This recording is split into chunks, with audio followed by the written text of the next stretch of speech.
Avec la Banque Populaire Alsace-Lorraine-Champagne, la réussite est en vous.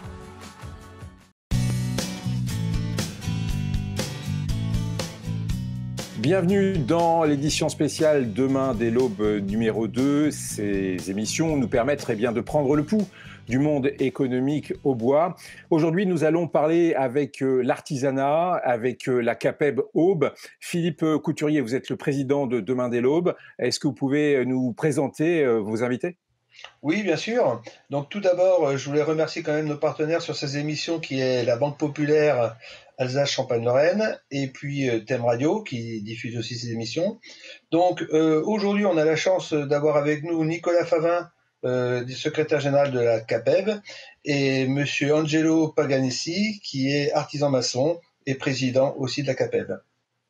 Alors justement, on a beaucoup entendu parler des difficultés de l'artisanat parce que quelque part les chantiers se sont arrêtés au moment du confinement. J'avais une première question adressée à Angelo Paganessi. Comme le disait Philippe, vous êtes le président de la CAPEB Aube, c'est le syndicat patronal de l'artisanat et du bâtiment.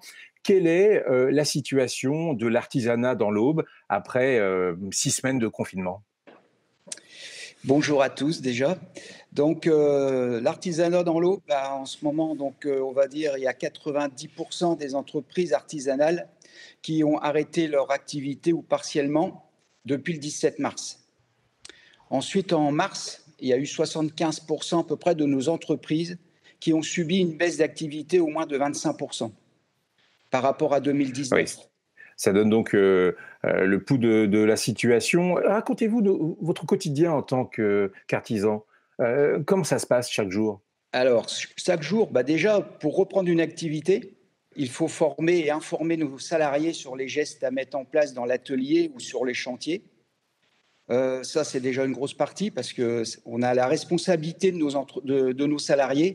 Donc, on a déjà ça à mettre en place. Ensuite, c'est l'organisation des chantiers. Moi, personnellement, dans mon entreprise, c'est un salarié, un véhicule, un chantier, tant que possible. Donc, ça demande une grosse organisation quand même.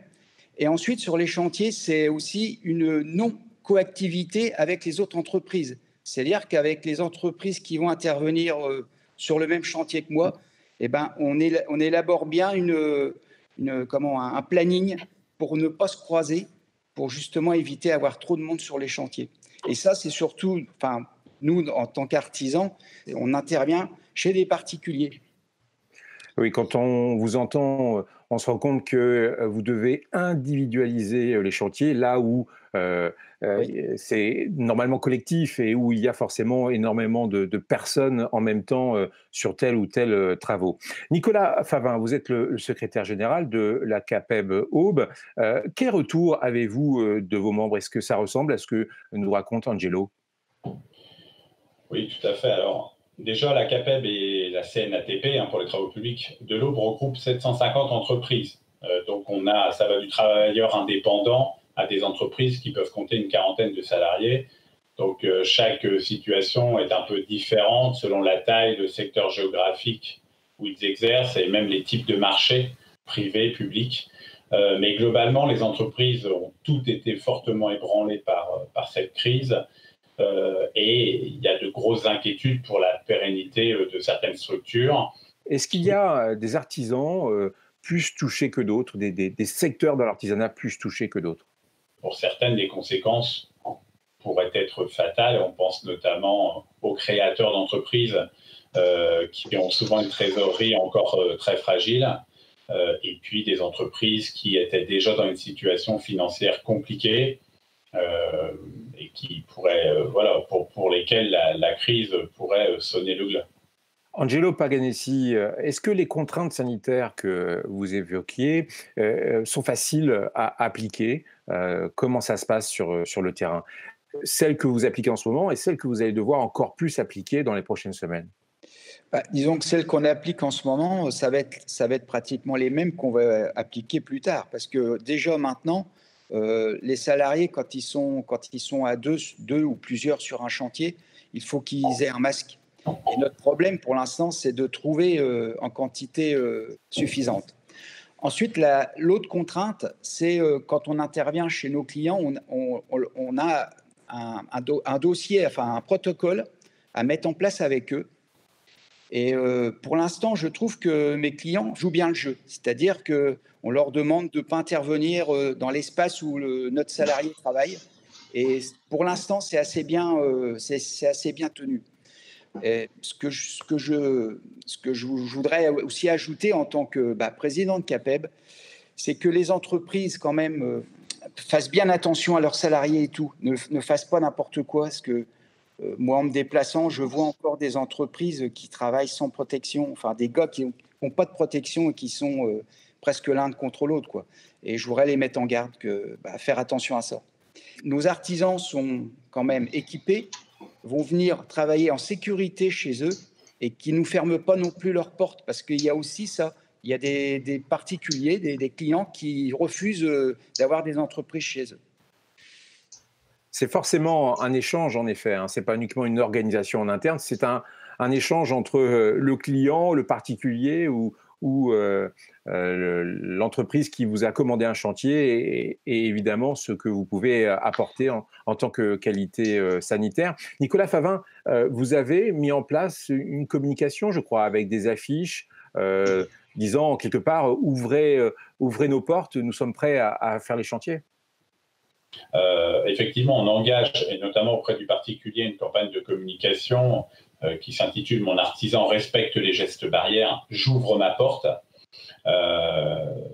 qui en fait s'adresse effectivement aux clients pour dire « Faites travailler l'artisanat local et permettez à notre économie de redémarrer, mais également respectons les gestes barrières ». Et par rapport à ce que vient de dire le président, je tiens à rappeler que le BTP a été un des premiers secteurs professionnels à se doter d'un guide de préconisation de sécurité sanitaire sur lequel nos entreprises doivent absolument s'appuyer pour savoir comment exercer leur activité pour les mois qui viennent, tant qu'on sera dans cette situation. Quelles sont les actions concrètes que mène la CAPEB auprès de ses adhérents pour les accompagner ? Alors, la CAPEB et la CNATP de l'Aube sont sur le pied de guerre depuis le premier jour. On a assuré une permanence téléphonique depuis le 17 mars afin de répondre à toutes les demandes de nos entreprises. Alors, au début, on était surtout sur les conditions pour mettre le personnel en activité partielle, les différentes aides, comment accéder aux différentes aides. Et aujourd'hui, on a beaucoup d'appels sur les conditions de la reprise d'activité. Chaque jour, on adresse à l'ensemble de nos entreprises adhérentes et non adhérentes une newsletter spéciale Covid-19 concernant le matériel de protection sanitaire. Nous avons distribué déjà plus de 3500 litres de solutions hydroalcooliques aux entreprises. On propose des kits de chantier avec dedans des distributeurs de solutions hydroalcooliques, des gants, des sprays désinfectants, du savon et même de la crème de soin pour les mains, parce que toutes ces solutions-là posent des problèmes au niveau des mains. On distribue également, on propose des masques de type chirurgicaux FFP1, FFP2. On a déjà plus de 60 000 masques qui ont déjà été commandés. Sachant que, comme vient de le dire le président, on a un vrai problème, je ne sais pas si on aura le temps d'insister là-dessus, mais un vrai problème d'approvisionnement concernant les masques. À l'heure où l'on parle, est-ce que vous avez les moyens matériels de finir les chantiers qui sont en cours? Je dirais qu'aujourd'hui, tout ce que j'ai évoqué tout à l'heure arrive au compte-gouttes. C'est-à-dire qu'on a une journée 2000 masques et puis du spray désinfectant qui arrive et ainsi de suite. Sur une commande de 10 000 masques, finalement, on n'en a que 5 000 et ainsi de suite. C'est très, très compliqué. Alors, on espère qu'avec le temps et avec la mobilisation, que cet approvisionnement va se fluidifier et va devenir pérenne. Il faut savoir que nous, on estime que dans l'Aube, pour travailler dans l'artisanat du BTP, il nous faut entre 10 à 15 000 masques par semaine. Donc, autant vous dire qu'on ne les a pas du tout.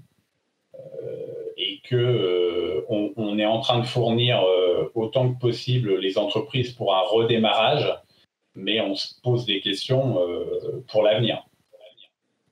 Justement, Angelo Paganessi, cet avenir, vous le voyez comment? Il va falloir se mettre en action, il va falloir réagir. Comment vous le voyez, cet avenir? Alors, difficile déjà, compliqué, parce que manque de productivité, hein, étant donné voilà, tout ce qu'il faut mettre en place pour redémarrer un chantier et tout, le protocole et équiper les ouvriers. On a aussi des soucis, c'est au niveau des fournisseurs, puisqu'ils sont quand même ouverts, mais en mode drive, c'est-à-dire qu'il faut commander avant, il faut attendre. C'est aussi compliqué. J'espère que ce qu'on ne va pas aussi retrouver, c'est un manque d'approvisionnement par rapport aux industriels. Parce qu'il y a des industriels qui, pour l'instant, n'ont pas repris le travail. Et je vais vous donner un exemple, la plaque de placo, on risque d'avoir une pénurie de plaques de placo. Donc ça va être des difficultés justement pour remettre l'entreprise en route et de finir les chantiers et de recommencer d'autres.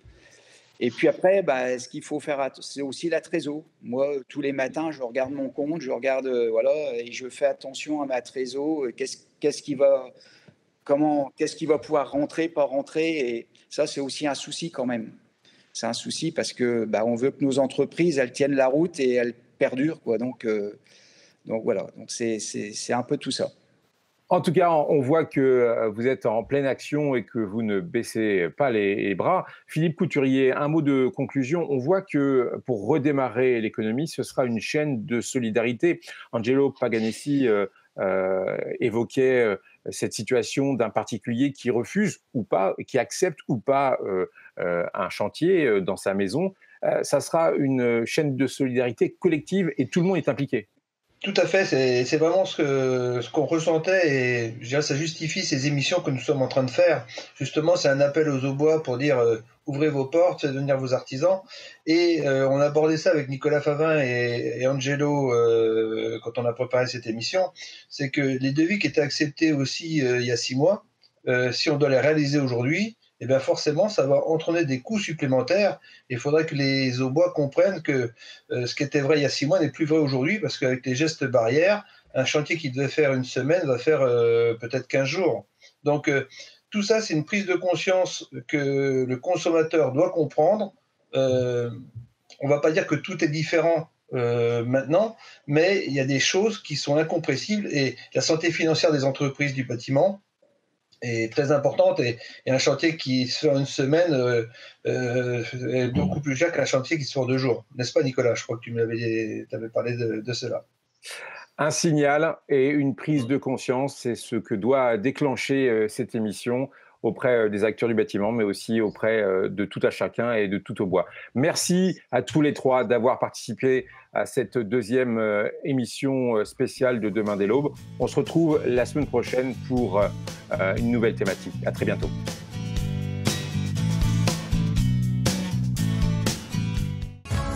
Avec la Banque Populaire Alsace-Lorraine-Champagne, la réussite est en vous.